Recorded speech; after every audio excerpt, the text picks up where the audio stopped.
Pinipus-pus na siya ng Espiritu Santo. Hallelujah. Praise God. Hindi mo na katabi mo kung pus-pus ng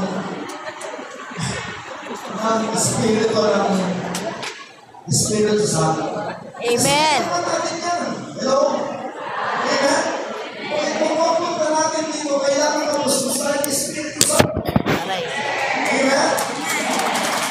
Kasi especially kung malay nyo bago matapos, gagawin mo 150 pray. Amen! Malay nyo lang. Kung saan kaya magbigay? Amen? Napakasarap magbigay kasi hindi kayang bayaran yung pagbibigay. Bakit? Ano yung bakit? Bakit? Dahil mas marami akong makatanggap sa inyo. Amen! Hello? So, ano ang ibig sabihin ng John? Yung pangalan na John. Ang nakasulat siya sa Greek word, God's favor or the grace of God. Maganda pa yung pangalan na yun, no? Yung John. No? Favor or the grace of God. At John ang pangalan. So, ulit ito. Sino ba si Zechariah? Sino ba yung ating friends? Yan. Sino ba si Zechariah? Ha? Hindi nyo alam yan. Story yan. Salvation history no. Itong binibigay ko sa inyo, ito yung tinatawag na salvation history. Dito na bumpisa. Okay. Sino si Zechariah? Sino nakakaalam? Zacharias daw. Wala. Kaya sa lang, kinuha mo. Si Zechariah, sino ba yun? Dalawa kasi magiging sagot yun. Pangalawang tanong yung magiging magkakaroon ng Mag-google ka na si Zechariah. Wala akong ano. Si Zechariah ay isang prophet. Hindi prophet. Si Zechariah ay isang prophet. Pero yung tanong ko, sino pa ba siya na mas higit na kilala noong kanilang kapanahonan? Ha? Wala. Makakaya tayo. Live pa naman tayo.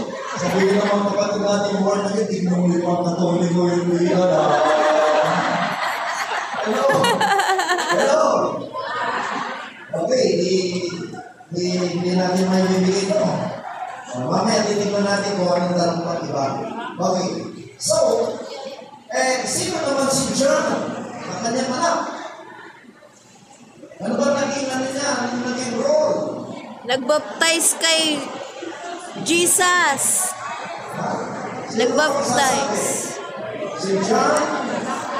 Baptist. John the Baptist. Ano sasagot mo?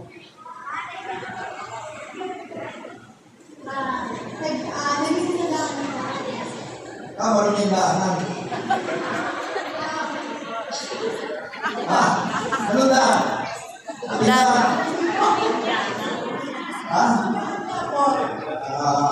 Mas magandang sagot ko. Siya yung Baptize. niya kay Jesus. Kalaman natin sila. Nung siya ay binigyan, si Zechariah ay binigyan ni angel, ng isang angel na sabi, mga anak, narinig ang iyong dasal. Sabi niya, at yung magiging anak mo, he will bring back many of the people of Israel to the Lord their God. Marami siya ibabalik sa Panginoon, ating Diyos. Ang dalawa naman si Zechariah at saka si Elizabeth ay banal na mga tao. Hello? So sabi ni Zechariah asked the angel, how can I be sure of this? I am an old man and my wife is well along in years. At ang aking asawa ay matanda na. Hello? Hi. Another pray. No? So, hanggang sa naniwala din si Zechariah. Ngayon, natanong ko, ilang taon nung ipinanganak ni Elizabeth, si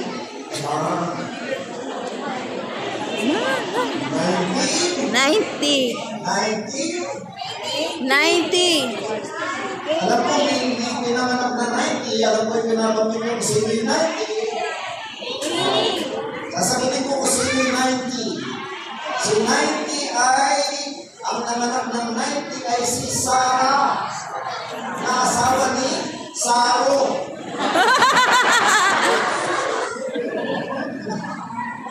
Si Sarah ay asawa ni Abraham. Abraham. Ay, oo. Kaya sa kumanda, kasi nakasarap.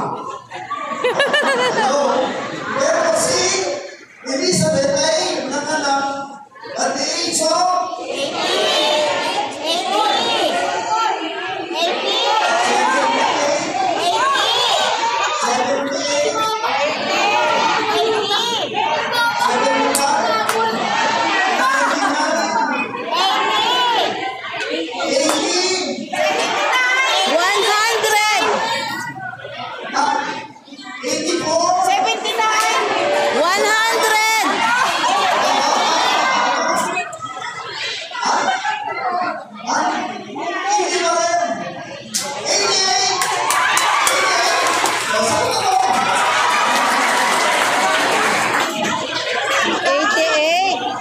So, ibig sabihin, Spiritual na nga. yung nanganak si Sarah ng 90 at si Elizabeth 88, yung mga nanditong pumila kanina ay may pag-asa pang magkaanak.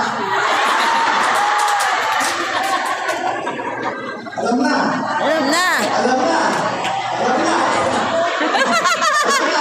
Mga seniors, may mag-asa pa. Para makita naman namin yung magiging mga anak nyo. Ang napunta rito. Yo. Okay, so, ang sabi rito, ang palibang tanong, sino ba yung pumunta kay Zechariah na angel? Si Michael. Sino? Gabriel. Ah, Angel Gabriel. sino? Si Gabriel. Ikaw ba sumagot? Tinuruan ka ni Brother Lito eh. Ayan, si Angel. Gabriel.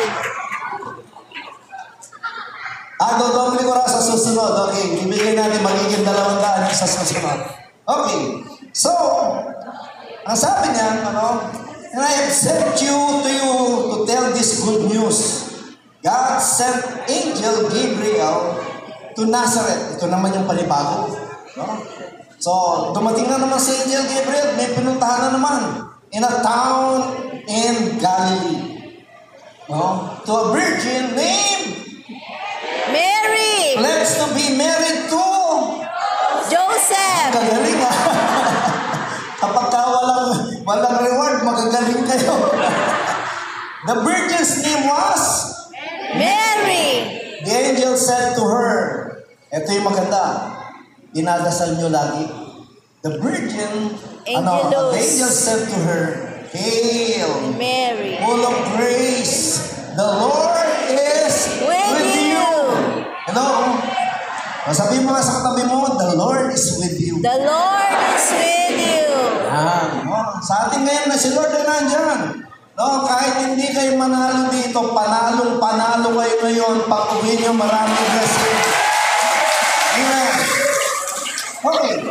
So sabi niya, do not be afraid, Mary. You have found favor with God. You have found favor with God. At kailangan din natin lahat yan bilang mga anak ng Diyos. Hindi lang si Mary. Kailangan din natin yan. No? Na tayo kalugdan din ng ating Panginoon para yung ating kinabukasan at kinabukasan ng ating mga salinlahit mga anak ay pagpalain ng Diyos. Amen? At sabi niya, you will conceive and give birth to a son, and you are to call his name Jesus. His name, Jesus. ano? To call His name, Jesus. Sabi niya, Jesus. Jesus. Alam niyo ba, pag sinisigaw niyo yung pangalan na yan, nagkakaroon ka ng kapangyarihan ng biyaya. Say, Jesus. Jesus. Gumagaling ang mga may sakit pagkas na tinatawag ang pangalan. Jesus. Nagkakapera ang mga tao kapag sinisigaw ang pangalan. Jesus. Nakakabayad ng utang, maraming utang kapag sinisigaw ang pangalan. Jesus. Ayos. Madali-dali lang, no? He will be great and will be called the Son of the Most High. The Son of the Most High. No, yung ating Panginoon. So, ganun na naman. Nag-question din si Mother Mary, how will this be? Paano mangyayari? No? Anong mangyayari? Eh, wala pa naman akong syota. Hello? No, wala akong ka-MU. Hello? No? Wala pang marami na tumitingin-tingin pero hindi pa rin nanliligaw. So, sabi nito, paano mangyayari since I'm still a virgin? Hello? Then the angel Gabriel answered, the Holy Spirit will come on you, and the power of the Holy Spirit of the Most High will overshadow you. Another, yung power ng Spirit. No? Hello? Hi. So saulitin ko, the Holy Spirit will come on you, and the power of the Most High will overshadow you. Sa theology, ang kanilang tema, isa sa pinaka para maintindihan ng nakakarami, because this is a mystery, no? Yung paano nabuntis si Mary, no? Parang isang liwanag salamin na siyang bumalot kay Inay Maria para siya ay magdalang tao. Hello? Amen? So, she was overshadowed by the power of the Holy Spirit. So, the Holy One to be born will be called the Son of God. No? The Son of God. Now, sabi, paano mangyayari yun? Kasi, ang ways ni Lord ay kakaiba kaysa sa atin. Kaya nga sabi ko, tayong lahat, napakaraming nawawalang grasya. No? Kaya nga sabi, Inay Maria, napupuno ka ng grasya. Tuloy nyo, ang Panginoon ay sumasabi.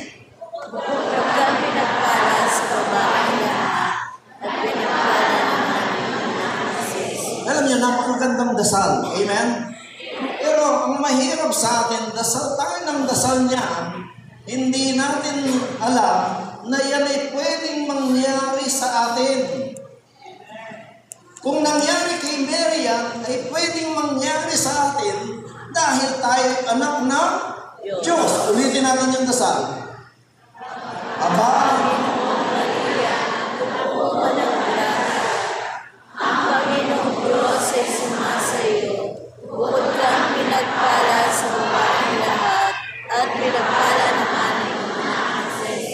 alam niyo, karamihan ng nanay, pinagpala. Hello? Amen? Karamihan din ng mga lahat ng anak, tayong lahat ay pinagpapala ng Diyos. Kung tayo lang ay laging sumusunod at nagtitiwala sa Diyos, tayo ay pagpapalain ng Panginoon. Amen ba yan? So, sabi ni Mary, I am the Lord's servant. Mary answered, let it be done to me according to your will. Pakisabi nga yung, let it be done to me in accordance with your will. Pag-ulit nga. Let it be done to me according to your will. Parang hindi ko naintindihan yun. Then the angel left her. No? Inantay lang yung sagot ni Maria. Pagkatapos ng istorya na yun, then after a few months, Mary visited Elizabeth. Yan. No? pinasyalan niya si Elizabeth. So, ano ba ni Mary si Elizabeth? Cousin! Ha? Cousin! Pinsan! Ha? Alam niyo lahat ng sagot? O hindi pa yan ang tanong? Nandito ka na naman, hindi pa yun yung tanong eh. Hello? So, pinsan ni Elizabeth. first cousin? Yun ang tanong ko. Pinsan nga. O, saan? Pinsan kung ano yung, ano tawag doon, yung una, tapos pangalawa, pangatlo, pangapat. First cousin! First cousin? Ang totoo na kasulat, no, malapit lang na magpinsan. Kaya si John at saka si Jesus ay magpinsan din. No? Amen? So, tuloy na. Hindi pa yun ang tanong. Okay, when Elizabeth heard Mary's greeting, no? Nung marinig niya na dumating nga si Mary, binisita yung kanyang pinsan. So, nasabi dito, when Elizabeth heard Mary's greeting, the baby lived in her womb. So, gumalaw. Gumalaw. No? And Elizabeth was filled with the Holy Holy Spirit. Spirit. O, pangilan na yun? Ha? Pangilan na yun? Diba? Si Elizabeth ay napuno ng Espiritu Santo. Amen? So, nung binati pa lang ni Maria, yung kanyang pinsan, yung anak niya na sa kanyang sinapunan ay live in her womb because she was filled with the Holy Spirit. Ganito kahalaga yung Espiritu ng Diyos sa buhay ng bawat isa sa atin. Amen? Amen. So mahalaga lagi tayo nagdarasal, no? Isinasama ang dasal natin sa banal na Espiritu Santo. And so, anong sabi ni Elizabeth? In a loud voice, she exclaimed. Ito na yung tanong. Ano ang sumunod na sinabi ni Elizabeth kay Mary? Yan, may dalawang tanong. At saka isang prayer. Anong sinabi niya?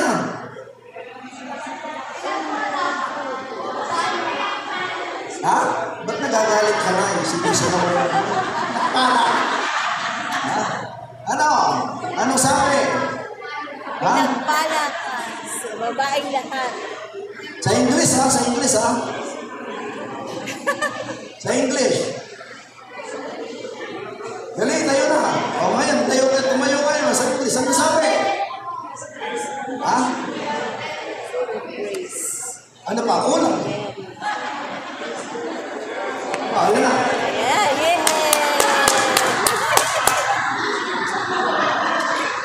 Ano sabi? Full of grace.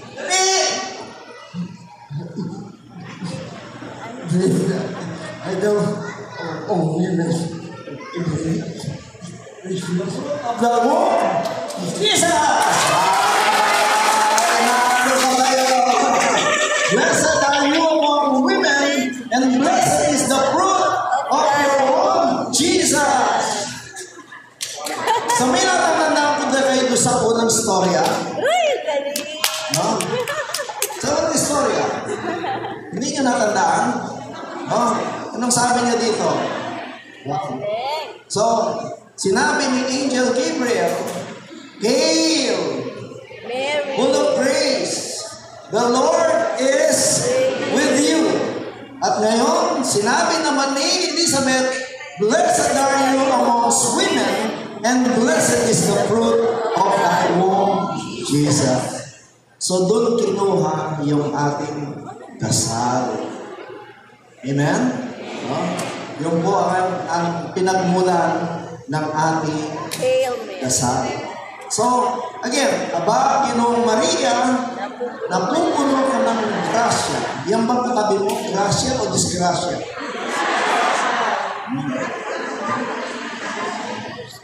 Dapat puno ng grasya. Amen? At pwedeng mapuno lahat. Magpakabait ka lang. Sabihin mo sa katabi mo, magpakabait ka lang. Anong susunod nun? Anong susunod niyan? Ha? Yun nga. No? Yun lang. Kasi kailangan natin, katotohanan po ito, katotohanan na sa ating pagpapakabuti, ang kapalit ay grasya. Amen? Yun ang katotohanan. Hindi pwedeng hindi tayo pagpapalain ng Diyos kung tayo ay nagpapakabuti. So lahat ng gustong pagpalain, magpakabuti na tayo. Amen? Palakpakan natin ang Diyos na buhay. So, sabi niya, let it be done in accordance with your will, sabi ni Mary. So, si Mary ay, para doon sa minsan, may manonood sa ating, sa ating Facebook Live, no? Yung ating mga kapatid na nasa born again. No? Eh, gusto lang natin i-share ito. Sabi nga, minsan, malungkot mang isipan yung iba, pero hindi lahat, kasi mayroong mga born again, mga kapatid tayo, na naniniwala kay Mary. Marami po yan. Yung mga hindi naniniwala, ay pwede natin i-share yun na si Mary ay nanay ng Diyos. Hello? Si Maria ay nanay ng Diyos. At masasabi natin, kung kayo ay nagdarasal kay Jesus, huwag mong kalilimutan na yung kinakausap mong Jesus, ang kanyang nanay ay si Maria. Hindi pwedeng alisin yun. Amen? Hindi pwedeng kalimutan yun. Isang tanong, tayo lahat ay naririto. Bakit tayo lahat naririto? Hindi isang magandang sagot. Ha? Bakit tayo naririto? May isang magandang sagot. Anak Bakit tayo naririto? May dahilan. Last na madam? May dahilan. Anong dahilan kung bakit tayo naririto lahat? Ha? Birthday?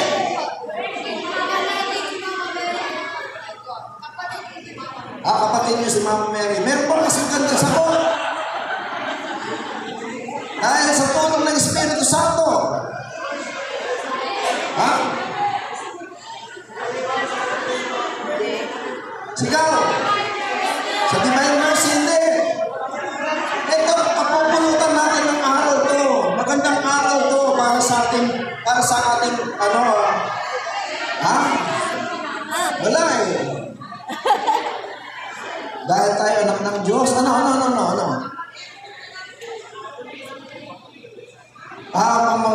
Ang magbigay ng lugod sa Panginoon. Binabilin po tayo ng Panginoon. Hinabilin tayo ng Panginoon. Hinabilin tayo ni Jesus kay Mama Mary. Mayroong maganda, hindi. I'm sure mahihirapan kayo. Pero napakaganda nito pag binitawan ko to.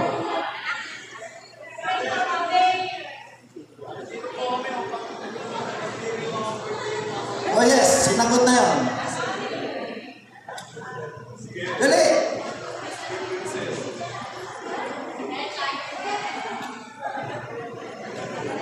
Ano kaya ate?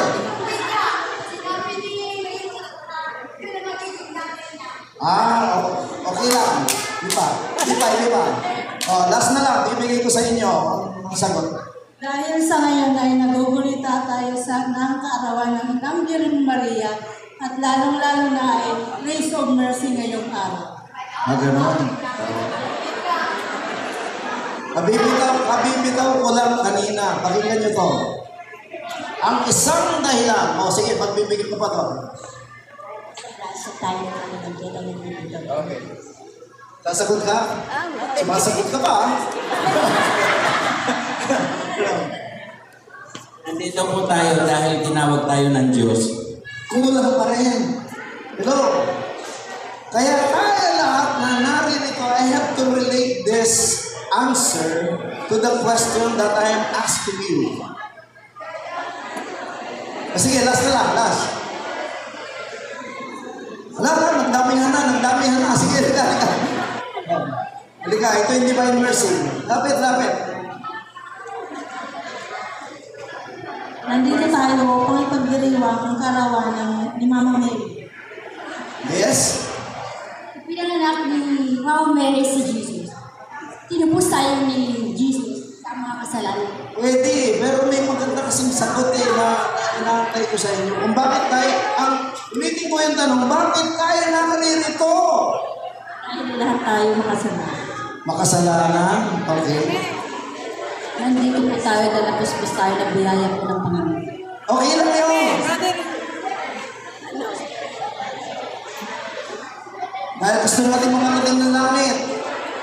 Ang parang magpasalamat sa Panginoon. Para magpasalamat. Yes. Ano pa? Tumanggap ng biyaya mula po ang Mama Mary. Lumalayo yung answer palayo ng palayo Alam niyo, pag nabilib niyo to, maganda to. Kaya po tayo nandito dahil po sa grasya po ng Diyos. Yes. Ang dami, dumarami. Maputong tayo ng alas 6. Parang Diyos. Ay, okay. Nandito tayo dahil mahal natin ang Diyos. Okay, hindi pa. Teka. Sister Jenny, nandiyan na ba? Pakigawang 500 dito. Pakigawang 500 dito. Para, hindi naman po para yung mananalo dito may 500. Yan.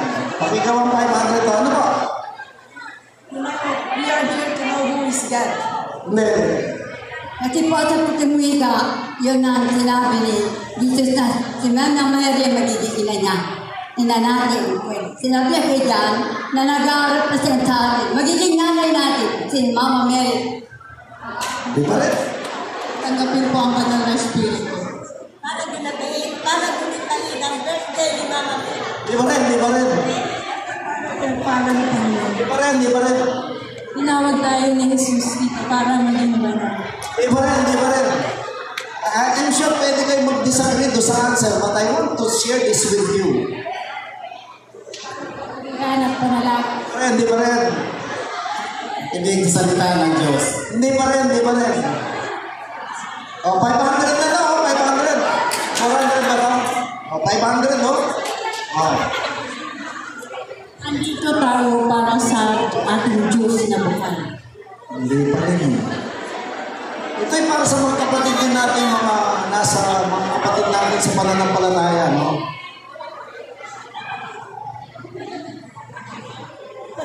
Si Mama Mary hinuwal para iluwanin si Papa Jesus. Pwede. Nandito po tayo lahat para ipagdiwang ang panganakan po ni Mama Mary. Last 3. 1. Sumasampalataya tayo sa Diyos.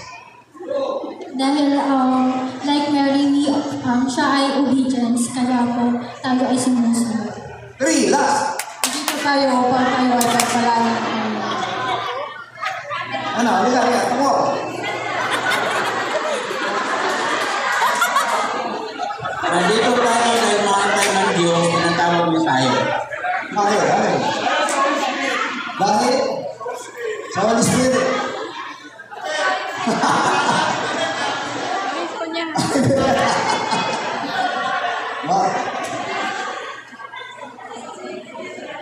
Hindi pa rin? Teka. Gagawin na natin 1,000 to.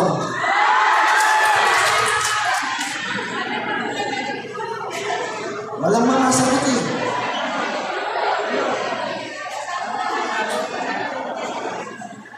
Gawin na natin 1,000.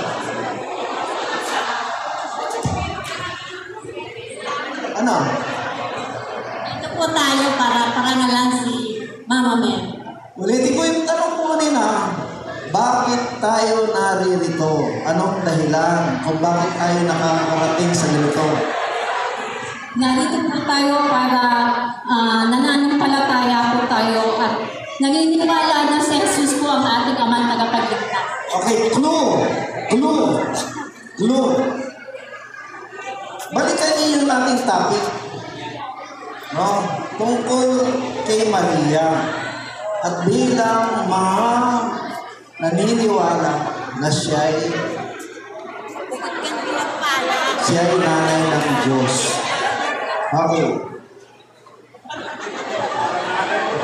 Para sa akin po, kaya po ako, sa akin lang po ito, sa sarili ko. Kaya po ako nandito kasi po, gusto ko pong ng Panginoon, mapuspos ng biyaya niya. Alam nyo, tama din naman lahat eh, pero meron kasing related para lang mabuksan ang ating isip, no? Para mabuksan lang. Nandito tayo dahil mapapalad tayo at kasama natin yung Diyos. Wala talaga, sumisimple, sumisimple. Ano, mama? Hindi, malayo talaga. Nagpala ng Diyos. Hindi. Nandito tayo para birthday ngayon ni Mama Mary. Ay, sinagot na kanina yan. Kaya tayo nandito dahil pinatawad na tayo ng Diyos. Kaya tayo naririto, dahil katulad ni Mama Mary, pwede tayong papalooban ng Holy Spirit. Kaya tayo nandito dahil sa kasalanan natin. Okay, another clue. May dahilan, itong dahilan na to, kung bakit tayo naririto ngayon, nang dahil sa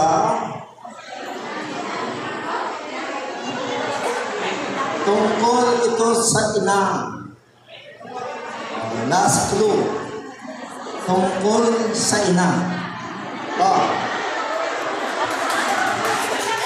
Kaya po tayo nandito tayo pinanganak mo si Iso Cristo. Tayo nandito kasi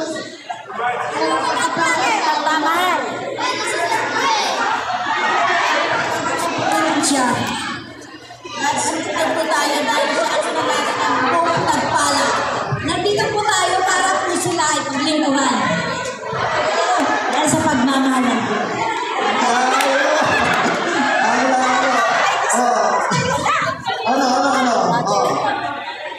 Nakakapunta tayo dito simula ng pagkapanganak ni Jesus.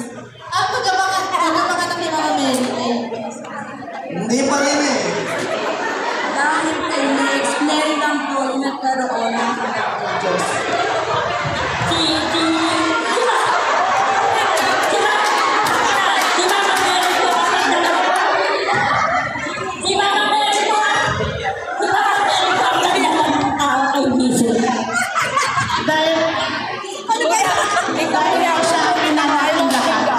Nandito po tayo dahil pinagpala tayo ng Diyos.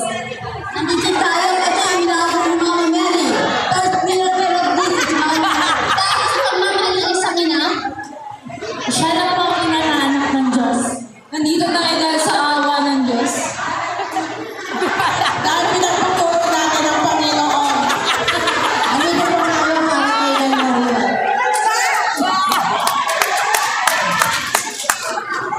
Nandito po tayo para mabigyan ng grasya ni Mama Mary. Ulitin ko ha. Ang sagot, ang pinag-uusapan natin, Inay Maria. So, ito'y tungkol sa ina. No? Kaya tayo naririto. Naririto tayo kasi si Mama Mary, the Mother of Christ, na siya ang tagapagsalba sa atin. He is the Savior of all. Last three na lang. Last na to. Okay. Dahil nandito tayo dahil bukod na pinagpala tayo. Naririto tayo dahil naniniwala tayo na si Mama Mary siyang ina ng Diyos.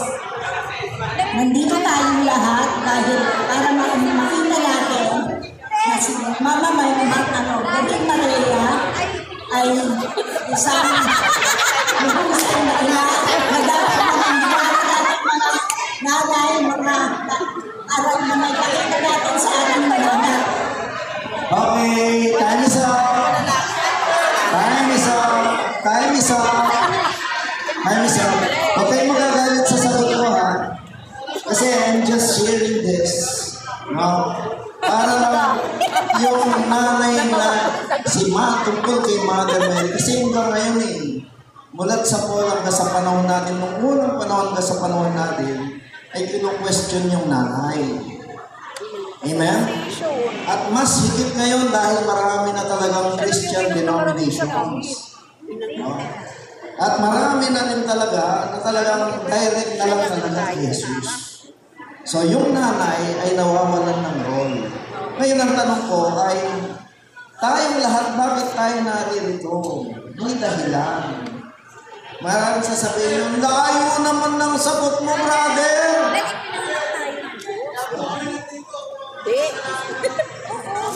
Hindi ba? Para hindi na kayo maguluhan, ito irarapol natin. Ano irarapol ko? Irarapol mo, parapol ito 1,000. Okay. Huwag kayo magagalit na ito yung sagot. Gusto ko lang para mabuksan tayo. Alam niyo, si Mother Mary, ito yung maganda. Siya lang ang tao na nagkaroon ng anak na Diyos. Amen? Amen. Siya lang. No? Amen? At sa kababaang loob ng ating Panginoon, no? Ay siya ay talagang itinalaga si Mary para maging nanay ni Jesus. No? Amen? Pinagpala. No? At free from original sin. Amen? Okay, now, gusto kaya ito, nabuo lang ito para dun sa, halimbawa, sasabihin ko sa inyo, may kausap tayong mga iba, kino-question si Mary. Ang tanong lang ganito kung hindi nyo nire-respeto, kung ako nire-respeto nyo, at hindi nyo nire-respeto yung nanay ko, wag na tayong mag-usap. Hello? Diba? May kaibigan ka, o sino pa man, no? Pero wala silang respect sa nanay mo. Okay ba yun? Okay ba yun? No. Tandaan natin, si Mary, siya yung nag-alaga din kay Jesus. Kaya si Yulo. No? Amen? So, okay. So, ito yung sagot. Kaya tayo naririto sa isang dahilan. Dahil sa ating mga nanay. So bakit yun? Bakit yun ang sagot? Dahil, no, balikan natin ang ating mga nanay. Sila ay pinagpala para tayo din ay maging mabubuting anak. Gusto ko lang inculcate sa inyo na yung nanay ay napakahalaga sa buhay ng bawat isa sa atin. Kaya nga, yung mga anak, mahalaga po yun. Kaya ngayon ay nandito yung inyong mga anak. Kasi po, ganito po yun no? Ang panahon natin ngayon, marami nang wala. Hindi na naniniwala sa nanay. Marami, I'm sure many of you, umaalis na sila sa Catholic faith at nawawala na sila dun kay Mary. Amen? Amen. And the purpose is we have to go back to the families and friends, no, in worship and thanksgiving. Para yung mga anak ninyong maliliit na yan, sa kanilang paglaki, marami namang lumalaki dito sa Friends of the Divine Mercy. At hindi sila mawalay kay Inay Maria. Kasi ngayon nawawalay na po maraming mga nananampalataya kay Jesus, nawawala na sila kay Mary. Na siya yung ginamit para sa salvation history. No? So, eto ba, sabi ko rito, kung sumasamba ka kay Jesus, hindi mo naman binibigyan ng respeto man lang yung kanyang nanay, ano kaya ang sasabihin ng Diyos sa atin? Amen? So yung question na yun ay probably one time in your life or you have already bumped in sa mga ganitong situation, yun ang i-share nyo. Bakit kayo naniniwala kay Mary, ganito naman? Ang sasabihin nila, brad o sis, halimbawa tayo magkaibigan, hindi ko binigyan ng respeto yung nanay mo. Anong tingin mo? ako tao lang. Hindi mo binibigyan ng respeto yung nanay ko. Ito, nanay na pinili ng Diyos para maging nanay. Hindi lang respeto ang ibinigay sa kanya, kundi kinalugdan. At siya yung naging channel ng yung sinasabi, let it be done in accordance with your will. Without that answer, wala tayong lahat dito. Ulitin ko yun. Without that answer, that let it be done in accordance with your will, tayong lahat ay hindi, wala tayo dito lahat. And it is because of our Mother Mary. Amen? Amen. Nang dahil sa kanyang sagot, let it be done in accordance with your will. At doon sa prayer natin, the perfect prayer. Ano yung perfect prayer? The Our Father. No? Ito'y sinunod ni Mary. Our Father, who art in heaven, holy be your name. Your kingdom come. Your will be done on earth as it is in heaven. Nakapaloob dun sa perfect prayer, yung sagot ni Mary, let your will be done on earth as it is in heaven. Amen? Amen. So itong araw na to, huwag kayong matutulog nang hindi nyo kinakausap si Mother Mary. Hindi man nagsipagpanalo sa binibigay lang natin parang token. Siguradong pagpapalain ka, lumapit ka kay Mary, sabihin mo, ilapit mo ako.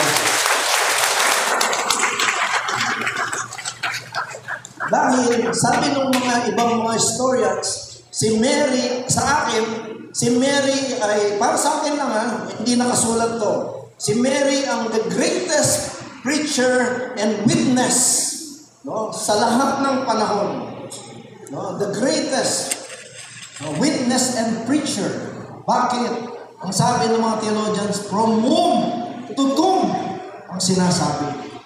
Pero ang sinasabi ko naman, katulad ng sinabi ni Angel Gabriel dun sa anak niya na si John. Hindi pa man ipinapanganak, siya ay nilulukuhan na ng Espiritu Santo. At si Mary, ganun-ganun din.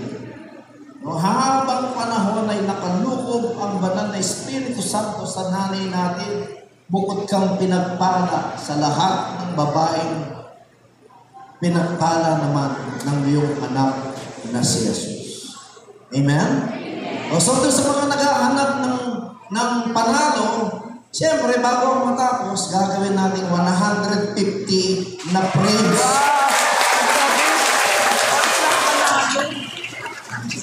Nagkakaroon ng kalamitan.